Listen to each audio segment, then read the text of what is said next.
আসসালামু আলাইকুম রহমতুল্লাহ।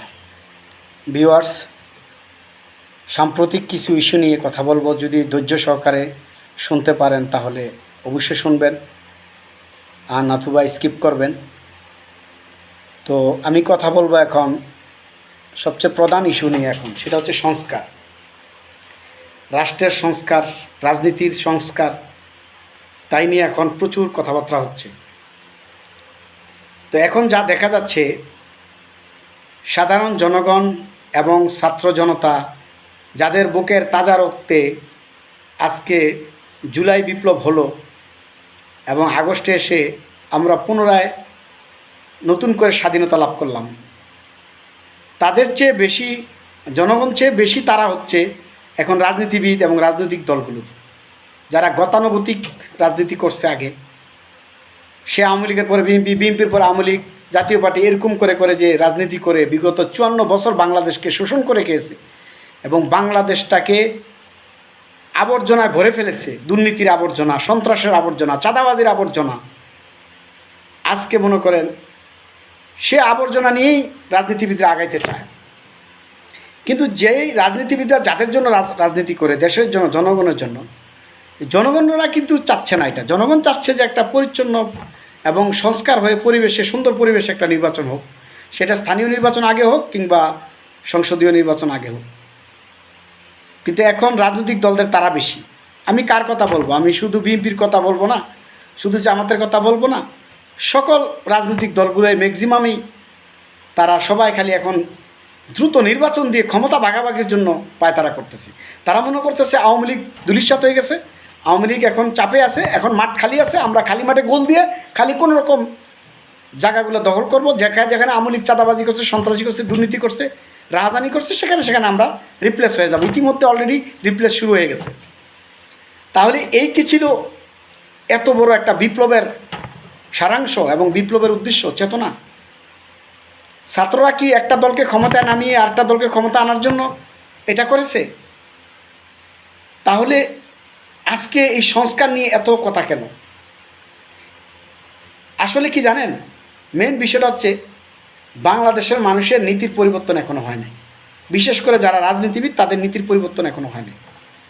তারা এখনও সেই আগের সনাতন পদ্ধতিতে আছে। একদল ক্ষমতায় যাবে, শোষণ করবে, আরেক দল ক্ষমতায় আসার জন্য রেডি থাকবে। এখন এটাই দেখতেছি বাস্তবতা। কারণ তারা চায় না যে বাংলাদেশে এমন কোনো রুলস রেজুলেশন হোক যে ভবিষ্যতে দুর্নীতি করলে, ফেসিস্ট হলে এটার শক্ত বিচার হবে, বা যারা করে গেছে শেখ হাসিনা সহ তাদের বিচার হয়েছে, এরকম কিছু হলে তাহলে তাদের তো ওই 2 নম্বর 6 নম্বর করার রাস্তা বন্ধ হয়ে যাবে। তারা তো সত্যিকার দেশপ্রেমিক না, তারা তো নিজের পেটের জন্য, নিজের ভবিষ্যতের জন্য রাজনীতি করে। এরা তো দেশ সেবার জন্য করে না। আজকে দেখেন যারা রাজনীতি করে তাদের তৃণমূল থেকে নিয়ে কেন্দ্র পর্যন্ত বেশিরভাগের কোনো জব নাই, বিজনেস নাই, প্রফেশন নাই, কর্ম নাই, কিছু নাই। কি বিএনপি করি, কি আওয়ামী লীগ করি, কি জামাত করি, তাদের কোনো প্রফেশনে নেই। কারণ তারা ওই ক্ষুধার্ত অবস্থায় থাকে যে একদল খাইয়া পিঠা খাইয়া ভাগবো, আবার আমি খাইতে পাবো, আবার আমার পিঠা দিলাম ভেঙে যামগা। তাই এইটাই কি একটা চেতনা? আর এটাই কি আমরা 54 বছরে পেলাম? আমাদের সামনে যে একটা সুবর্ণ সুযোগ আসছে দেশটাকে ঠিক করার, সেই সুযোগটাকে আমরা অপব্যবহার করছি এবং সেই সুযোগকে নষ্ট করে, নস্যাৎ করে আমরা আবার সেই আগের জায়গায় ফিরে যাচ্ছি। তো আমরা যদি সে আগের ট্র্যাকে ফিরে যাই, তাহলে আগের সে ফেসিজম, বিশেষ করে সে আওয়ামী লীগ যে আবার আসবে না কি গ্যারান্টি আছে? এবং এটা তো 100%। যদি দেশকে সংস্কার না করে, সকল গণহত্যার বিচার না করে যদি একটা নির্বাচন হয়, আর নির্বাচনে বেশি ভোট বিএনপি পাইতে পারে, স্বাভাবিক, যেহেতু বড় দল, বা নাও পাইতে পারে, এরকমভাবে একটা দল ক্ষমতা আসলো, আইসা সে আবার সেই পুরাতন আবর্জনা নিয়ে সে আগাইতে থাকলো, তাহলে তো ফেসিস্ট আবার হবে। এবং যে আগের ফেসিস্ট সেও তো আবার ফিরে আসবে। 71-এ দেশ স্বাধীন হলো, 75-এ শেখ মুজিবুর রহমান নিহত হলেন। তো শেখ মুজিবের মতন বাগা নেতা, দলের প্রতিষ্ঠাতা এবং বাংলাদেশের সবচেয়ে প্রভাবশালী নেতা ছিল, শেখ মুজিবেরকে যখন হত্যা করা হলো, তারপরে আওয়ামী লীগ নিশ্চিহ্নের মতো হয়ে গেল। শেখ মুজিবের জানাজা পড়ার মতো লোক ছিল না। তারপরে সেই শেখ মুজিবের দল 96-তে ক্ষমতা আসলো। তাহলে আজকে হাসিনা বাইকে গেছে, আবার যে হাসিনার আওয়ামী লীগ আবার 10 বছর পরে ক্ষমতা আসবে না, এটার কি গ্যারান্টি আছে? তাহলে আপনারা যদি এখন সংস্কার না করেন, সেই আবর্জনা যদি, সেই যে সেই দুর্নীতি, সেই গণহত্যার বিচার যদি না করেন, সে আবর্জনা যদি আপনারা পরিষ্কার না করেন, তাহলে তো সেটা আবার পুনরাবৃত্তি ঘটবে। তাহলে এই জাতি কি পেল এই রক্ত দিয়ে? এই রক্ত দিয়ে আমাদের কি লাভ হলো? তাহলে তখনই তো মানুষ যারা হতাশ হবেন এবং জুলাই বিপ্লবকে ব্যর্থ দেখবেন, তখন তারা বলবে সে আগের হাসিনাই ভালো ছিল, এই কথাই তো বলবে। আজকে দেখেন বিএনপির সামনে দেশের জন্য এত বড় সুযোগ, দেশপ্রেমের জন্য, সেই সুযোগ বিএনপি নস্যাৎ করছে। তারা 16 বছর আওয়ামী লীগের পিঠা খাইতে খাইতে পিঠার চামড়া শেষ, তারপর তারা 1-1.5 বছরে দেশটা সংস্কার করার জন্য তাদের ধৈর্য নাই। এবং শুনলাম তারেক রহমান নাকি সংস্কার সনদে স্বাক্ষর করতে নিষেধ করেছেন। আমি আজকে বলি, ইতিহাসে লিখে রাখেন, আমি একটা নগণ্য ব্যক্তি, আমি কোনো প্রসিদ্ধ ব্যক্তি না, আমার চ্যানেলটাও কিন্তু এত বড় না, আমি কোনো ভাইরাল ব্যক্তি না, কিন্তু আমার এই কথাটা আপনারা ইতিহাস হিসাবে লিখে রাখেন। তারেক জিয়া কখনো নির্বাচনের আগে এই দেশে আসবে না। তারেক জিয়া আসবে যদি তার পলিটিক্সে বাংলাদেশে বিএনপি ক্ষমতা আসে, তারপরে প্রধানমন্ত্রী হওয়ার জন্য সে এই দেশে আসবে। সে এই দেশে আসবে না, সে এই দেশের সংস্কার চায় না। সে যদি সংস্কার চাইতো, সে এই দেশে আসতো, আইসা ছাত্র জনতার কাতারে দাঁড়াইতো এবং সে সংস্কার দাবি করত, সংস্কার করে তারপরে নির্বাচনের নেতৃত্ব দিয়ে সে ক্ষমতা আসতো, যদি জনগণ তাকে ভোট দিত। কেন আসবে না? কারণ বিএনপির অতীতে কিছু ভুল আছে এবং কিছু অভিযোগ আছে বিএনপির বিরুদ্ধে। হত্যা, লুণ্ঠন, চাঁদাবাজি, সন্ত্রাস, দুর্নীতির অভিযোগ কিন্তু বিএনপির বিরুদ্ধে আছে। বেশিরভাগ যদি মিথ্যা হয়, কিছু সত্যও হইতে পারে। এখন কেঁচু করতে গিয়ে যদি সাপ বের হয়ে যায়, এই জন্য বিএনপি আওয়ামী লীগের কাউন্টেবিলিটি চাচ্ছে না, তারা আওয়ামী লীগের বিচার চাচ্ছে না। কারণ তারা জানে আওয়ামী লীগের যেই নিয়মে রুলসে আওয়ামী লীগের বিচার হবে, সে অভিযোগ তো তাদের বিরুদ্ধে আছে অতীতের এবং ভবিষ্যতে হইতে পারে, তখন তো তারাও ফেসে যাবে। এই জন্য তারা এই দেশের সংস্কার না চেয়ে গতানুগতিকভাবে ক্ষমতা আইতে চায়। যতদিন থাকা যায় থাকবে, অসুবিধা কী? ওই তাদের পুরাতন সিস্টেমে তারা রাজনীতি করবে, একেবারে তৃণমূল থেকে কেন্দ্র পর্যন্ত লুণ্ঠন করবে। তাদের তো কোনো পেশা নাই রাজনীতি ছাড়া। যখন কোনো দলের কর্মীদের পেশা থাকে না, আর যখন তার কাছে পাওয়ার আসে, যখন প্রফেশন বা পেশা থাকে না, তার কাছে পাওয়ার আসে, তখন কিন্তু সেই দলের নেতা নেত্রী বা কর্মীর উপরে শয়তান চাপে যে তোর কাছে পাওয়ার তো আছে, তোর কাছে জব না থাকলে কী হবো, বিজনেস না থাকলে কী হবো, তোর কাছে তো পাওয়ার আছে। বিজনেসম্যানের তো চাঁদা ছা, বিভিন্ন প্রতিষ্ঠান থেকে চাঁদা চাইলে তো তোর বাইকে টাকা দিয়ে দেবো। দেখেন রাজনৈতিক দলগুলোতেও সংস্কার করতে হবে। যত তৃণমূল থেকে কেন্দ্র মধ্যে প্রত্যেকে ব্যবসা বাণিজ্য জব করতে হবে, পাশাপাশি রাজনীতি করবে। রাজনীতি তো কোনো মানুষের প্রফেশন হতে পারে না। পৃথিবীর যত উন্নত দেশগুলো আছে আপনারা দেখেন, ওইখানে রাজনীতিবিদরা এবং ওইখানকার যে রাজনৈতিক দল, এদেরও আর্থিক প্রতিষ্ঠান আছে এবং কর্মীদেরকে তারা বিভিন্নভাবে সহায়তা করে। কিন্তু আমাদের দেশের রাজনীতি বিএনপি, আওয়ামী লীগ বলেন বা যদি দলগুলো বলেন, এখন তো আওয়ামী লীগ নাই ধরলাম, এদের কিন্তু কোনো প্রতিষ্ঠান নাই। জামাতের কিছু আছে কিন্তু এদের প্রতিষ্ঠান নাই, যারা কর্মীকে ডোনেশন দিবে বা কর্মীকে সুস্থভাবে চলার ব্যবস্থা করে দিবে। কি আমার দল ক্ষমতা আইব, তুমি লুণ্ঠন করে দলের নাম ব্যবহার করে তুমি পোষায় নিবা।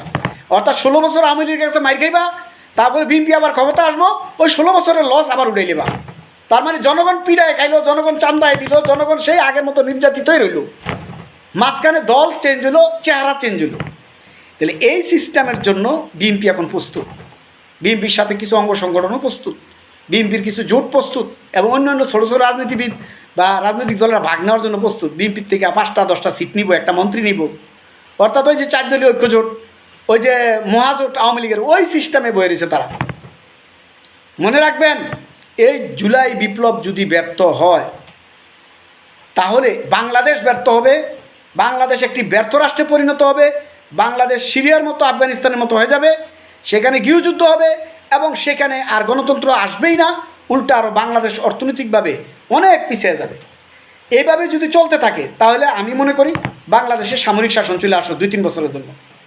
2-3 বছরের জন্য সামরিক শাসন আইয়া একেবারে 50 বছরের দুর্নীতির থেকে ধইরা 2024 মধ্যে সকল দুর্নীতি যত দলে করছে সব দলের দুর্নীতির হিসাব কইরা পরিষ্কার কইরা নতুন প্রজন্মকে নির্বাচনের সুযোগ দেওয়া হোক, যারা নিট অ্যান্ড ক্লিন, যাদের নামে কোনো অভিযোগ নাই, যাদের নামে দুর্নীতি নাই, যাদের নামে কোনো হত্যা সন্ত্রাস লুণ্ঠনের অভিযোগ নেই, একদম নিট অ্যান্ড ক্লিন, পরিষ্কার পরিচ্ছন্ন শিক্ষিত ব্যক্তিরা সংসদে যাবে। অর্থাৎ জনগণের মাধ্যমে নির্বাচিত হবে, জনগণই ক্ষমতা দখল করবে। একেবারে সেনাবাহিনী দিয়ে একবারে 54 বছরের বিচার করা দরকার, যারা মইরা গেছে হ্যাগও বিচার করা দরকার, মরণোত্তর সাজা দেওয়া দরকার, দিয়া বাংলাদেশটা পরিষ্কার করে 2-3 বছরে খালি বিচার হবে, খালি মামলা হবে আর বিচার হবে, রায় হবে, মামলা হবে আর বিচার হবে, রায় হবে, এভাবে কইরা পরিষ্কার কইরা তারপরে একটা নির্বাচন দেওয়া দরকার।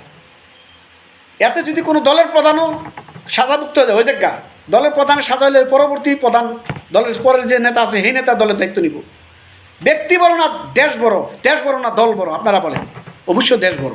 তাহলে আমরা দেশ রক্ষা করতে হলে এখন সেনাবাহিনী ক্ষমতা আইসা 2-3 বছর একেবারে বোল্ডোজার দিয়ে পরিষ্কার করে নেওয়ার দরকার। এটাই আমার কথা। আর ভালো লাগে না সংস্কার সংস্কার হতে, এক দলে কয় করো, আরেক দলে কয় করো না, এক দলে কয় ছাত্ররা সিটার, আরেক দলে কয় সাদাবাদ, বিএনপি মাইকিং করে চাঁদাবাজি শুরু করছে, সদর কাটতে গেলে একবার গরু বাজার পর্যন্ত সব দল করা শুরু করছে, আবার এদিক দিয়ে আওয়ামী লীগ বিএনপির মধ্যে ঢুকে যেতেছে আস্তে আস্তে। এগুলো কি এই দিনটার জন্য কি আমরা এই বিপ্লব দেখলাম? তাহলে পৃথিবীতে আর কোনো বিপ্লব হবে না যদি এরকম হয়, এবং কি বাংলাদেশে আর কোনোদিন বিপ্লব হবে না। কারণ বিপ্লব করতে গেলেও সন্দেহ লাগবে যে বিপ্লব করে লাভ হবে কি, আমরা রক্ত দিয়ে বিপ্লব ঘটাবো আর অন্যরা আইসা ফল খাবে, আমাদের মাথায় কাঁঠাল ভেঙে খাবে। তাহলে আমি এখন এটাই বলবো যে আপনারা এই জিনিসটা সবাই দাবি তুলেন যে সংস্কার আগে পরে নির্বাচন। আর যদি সংস্কার আগে না করে নির্বাচন দিতে চায় তাহলে বিপ্লব আবার শুরু হবে। বিপ্লব থামে নাই, বিপ্লব অব্যাহত থাকবে। বিপ্লব সাময়িক বিরতি হয়েছে, যে হাসিনার পতন হয়েছে মানে এক ধাপ সফল হয়েছি, কিন্তু পরিপূর্ণ সফলতা এখনও বাকি আছে। হাসিনার যে ফেসিজম, হাসিনার যে দুর্নীতি এবং হাসিনার ভিতরে যে একটা ফেসিজম আছে, এই ফেসিজমটা আরও যত মানুষের কাছে আছে সবাইকে এই দেশ থেকে তাড়াইতে হবে। কারণ শুধু হাসিনায় ফেসিস্ট না, আরও ফেসিস্ট আমাদের রন্ধ্রে রন্ধ্রে রয়ে গেছে, সমাজে রয়ে গেছে। এদের সবাইকে তাড়াইয়া পরিষ্কার করিয়া হেদায়েত করিয়া তারপরে নির্বাচন। অর্থাৎ বিপ্লব শুরু হয়েছে, বিপ্লবের এখনও শেষ হয় নাই। বিপ্লব শেষ সেদিনই হবে যেদিন দেশ সংস্কার হবে এবং দেশের জুলাই বিপ্লবের সনদ পাশ হবে, সেদিন বিপ্লবের সমাপ্তি হবে। নতুন করে আবার রাজপথে নামার জন্য ছাত্র জনতা প্রস্তুতি নেন, প্রয়োজনে আবার রাজপথে নামবেন। রাজপথে নেমে যত দুর্নীতিবাজ ক্ষমতার বাইরে হোক ভিতরে হোক সবগুলারে দেশ থেকে তাড়াইয়া তারপরে নির্বাচন দেন।